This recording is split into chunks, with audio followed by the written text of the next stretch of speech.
Good morning to all. First of all, thanks to the organizers for this wonderful opportunity. So I will be present our very recent work done with my thesis supervisor Tridip Sadhu at TIFR Mumbai.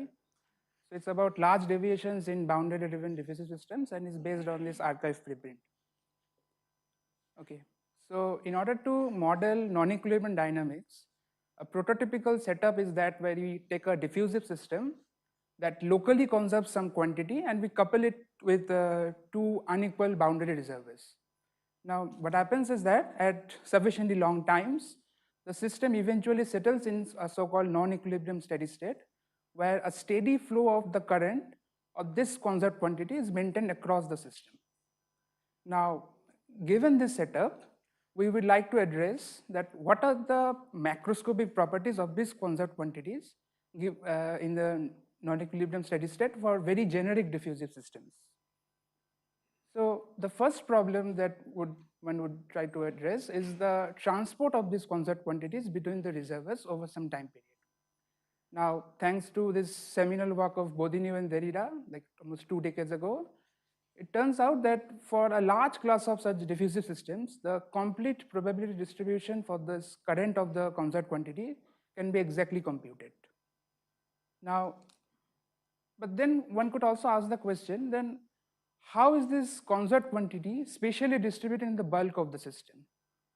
To put it more formally, we'd like to address the question of what are the statistics of this density profile of the conserved quantity in very generic diffusive systems. Now, it turns out that exact results for this problem are only limited to very few model systems, and even then they have been very difficult to obtain. So one would like a more general approach while being relatively simpler than the earlier exact macroscopic techniques. So this is where a powerful method of the macroscopic fluctuation theory comes in, which is based on a fluctuating hydrodynamic approach. So developed by these 5 mathematical physicists here. The advantage of this approach lies in the fact that it is now applicable for very generic diffusive systems while also being very analytically accessible, at least relatively analytically accessible than the previous known methods.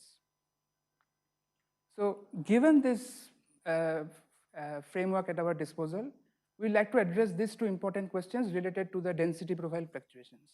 So first of all, what is the probability that the system actually creates such a very weird fluctuation in the density profile? The second is, given that the system, let's say, starts from some average profile, how does the system evolve over time in order to create these rare fluctuations?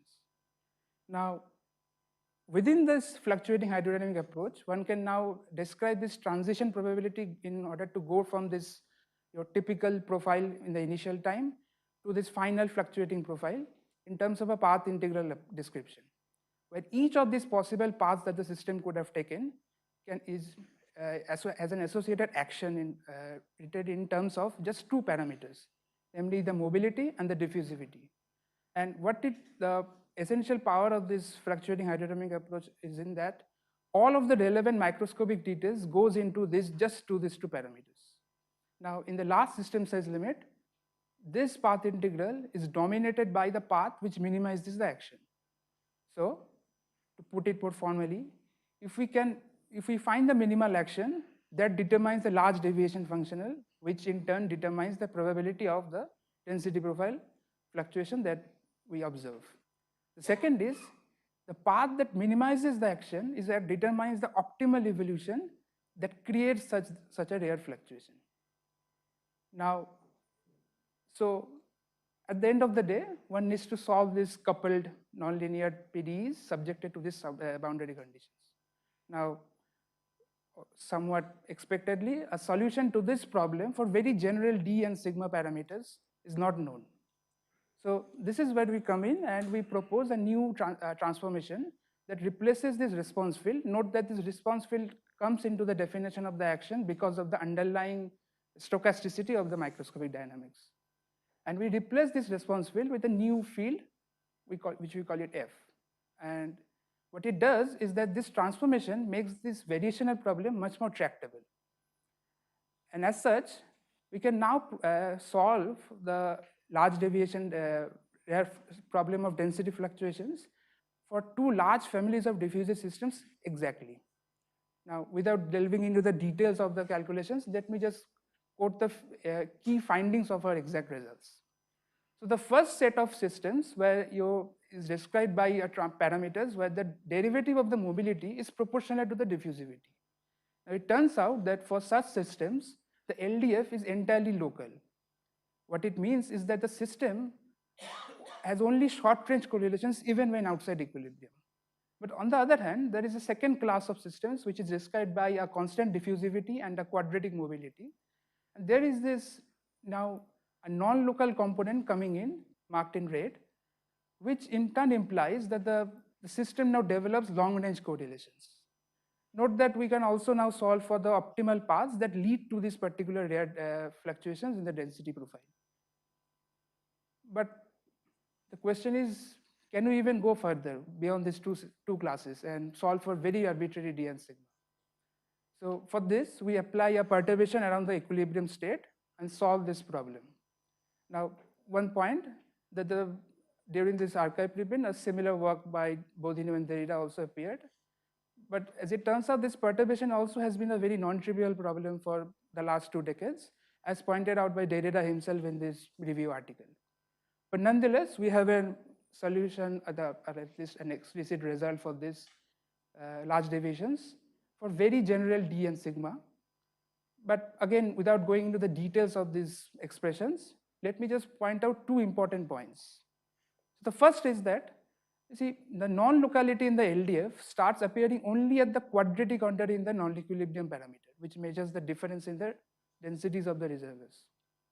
The second point is that if we can determine how the system relaxes from a given fluctuation in equilibrium, it fully determines the non-local structure of the LDF up to arbitrary orders, in fact. So till now, I have talked about only one-dimensional systems. So one could also ask that, can we now generalize our results to any higher dimensional systems? I mean, a rough picture would be something like this. So again, without going into the algebra, let me just point out this fact that yes, the perturbation approach still works. And so that's where I would like to end by this particular take-home message, let's say. So what we have shown is that a powerful approach based on this fluctuating hydrodynamics has been successfully able to solve this long-standing open problem of large deviations in density profile for very generic diffusive systems and even in higher dimensions. However, what I have not mentioned is that how do we derive this exact fluctuating hydrodynamic description starting from the microscopic dynamics? We have a method that this systematically does so. We have tested it for some explicit examples, and I would like to end by emphasizing that the exact fluctuating hydrodynamics goes just beyond some mean field assumptions as one would naively expect. So thank you for it. Thank you.